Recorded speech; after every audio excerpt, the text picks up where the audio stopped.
November 8, 2022, at roughly 10:47 in the morning Eastern Time, a single tweet from Changpeng Zhao, the CEO of Binance, the world's largest crypto exchange, began erasing $32 billion in value before most of America had finished its first cup of coffee. 6 words buried inside a longer message: Binance is selling all FTT tokens. That was it. No lawsuit. No government raid. No smoking gun in a boardroom. Just 6 words from one man, posted to a platform built on 280 characters, and the entire architecture of what had seemed like the future of finance began to crack. How does a company worth more than Goldman Sachs at its peak collapse in 72 hours? FTX was supposed to be the adult in the room. Founded in 2019 by Sam Bankman-Fried, a 27-year-old MIT physics graduate who everyone called SBF, the exchange was built on a premise that felt almost boring in the wild west of crypto: rigor, reliability, and seriousness. SBF had come from Jane Street Capital, a quantitative trading firm where precision was religion. He wasn't some anonymous developer with a Discord handle. He wore rumpled shorts and a t-shirt to congressional hearings. He slept on a beanbag in his office in the Bahamas. He talked openly about effective altruism, the philosophy that you earn as much money as possible so you can give it all away. The press loved him. Sequoia Capital, one of the most respected venture firms in Silicon Valley, published a glowing profile calling him the next Warren Buffett. By 2021, FTX had raised $900 million in a single funding round at an $18 billion valuation. By the start of 2022, that valuation had nearly doubled to $32 billion. Tom Brady was a brand ambassador. Celebrities lined up. FTX bought the naming rights to the Miami Heat Arena for $135 million. It ran a Super Bowl ad. It felt permanent. It felt inevitable. Then, in the spring of 2022, the crypto market cratered. Several over-leveraged firms, including Three Arrows Capital and Celsius Network, collapsed in a cascading chain reaction. FTX stepped in to bail some of them out, absorbing the losses. SBF gave interviews positioning himself as a crisis firefighter, the responsible actor in an irresponsible industry. He testified before the Senate. He was photographed with Bill Clinton. The narrative was clean: FTX was not just surviving, it was consolidating power during the chaos. And then came the decision that changed everything. On November 2, 2022, CoinDesk published a single article. A leak.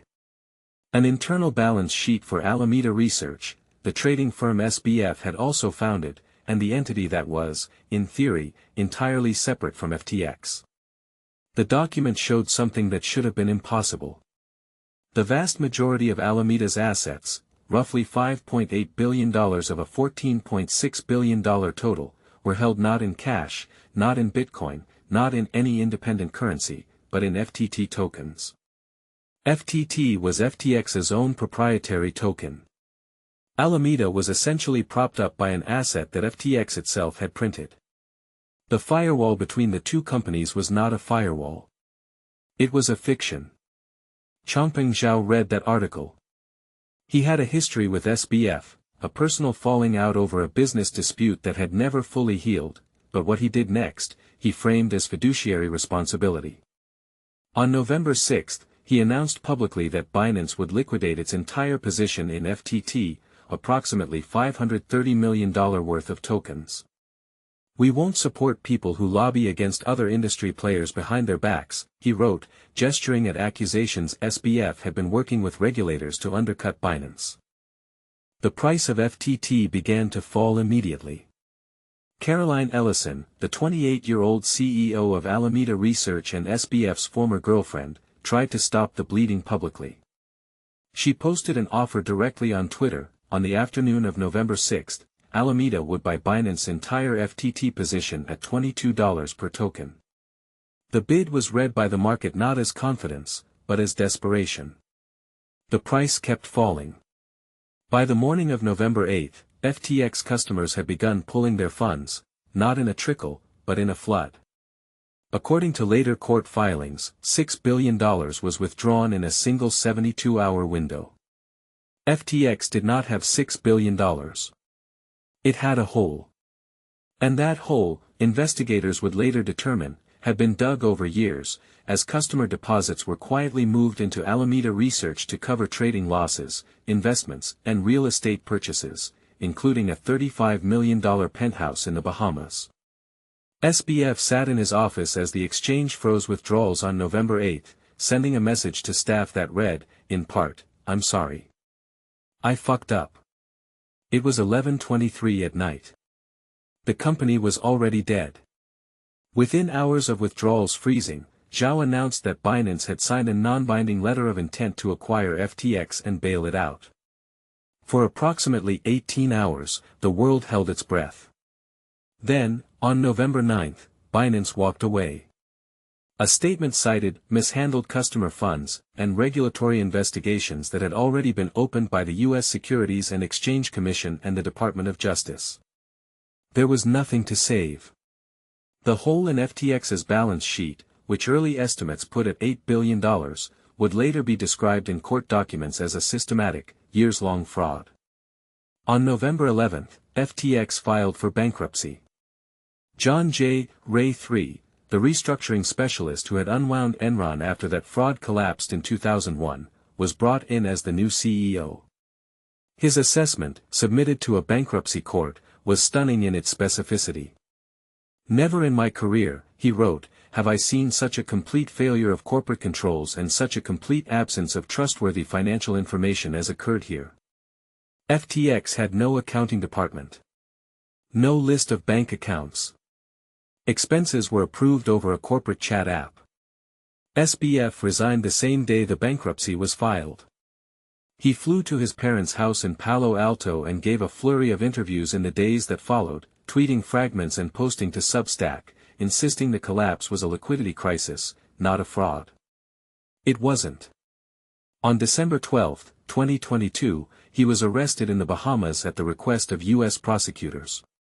Extradited to New York, he was charged with 7 counts of fraud and conspiracy. He posted $250 million bail, the largest in U.S. history, and returned to his parents' home wearing an ankle monitor. The human toll was staggering and staggeringly specific. 1 million creditors. Retirement savings gone. A 65-year-old teacher in Ohio who had moved $300,000 into FTX because her nephew worked in crypto and told her it was safe. Caroline Ellison cooperated with prosecutors, pleaded guilty, and described in court how she had known for years that customer funds were being used by Alameda. Ryan Salami, FTX's co-CEO, pleaded guilty and was sentenced to 7.5 years. SBF went to trial in October 2023. On November 2, 2023, exactly 1 year after the CoinDesk article that started the unraveling, he was convicted on all 7 counts. In March 2024, he was sentenced to 25 years in federal prison. He was 32 years old. What FTX reveals, beneath all the numbers, is not really a story about crypto. It is a story about what happens when the myth of a person becomes more powerful than the evidence in front of you. Sequoia Capital, one of the most sophisticated investment firms on earth, did not just miss the fraud, they celebrated SBF in print. Regulators who had met with him personally opened inquiries only after the collapse. The incentive to believe was everywhere. His effective altruism framing made skepticism feel almost morally wrong. To doubt SBF was to doubt someone who wanted to save the world. That is a very old trick dressed in very new clothes. There is a concept in behavioral psychology called the halo effect, the tendency of one positive trait, brilliance, or earnestness, or unconventional style, to make us assume all other traits are equally virtuous. SBF's beanbag. His donated millions. His congressional testimony delivered in cargo shorts. These weren't incidental details. Whether consciously or not, they were armor. They made a $32 billion house of cards look like a cathedral. Every major financial fraud in modern history, Enron, Madoff, Theranos, has followed a version of this same arc. There is a compelling founder, a story too elegant to interrogate, a culture that mistakes confidence for competence, and a wall of human beings whose financial survival depends on the story remaining true.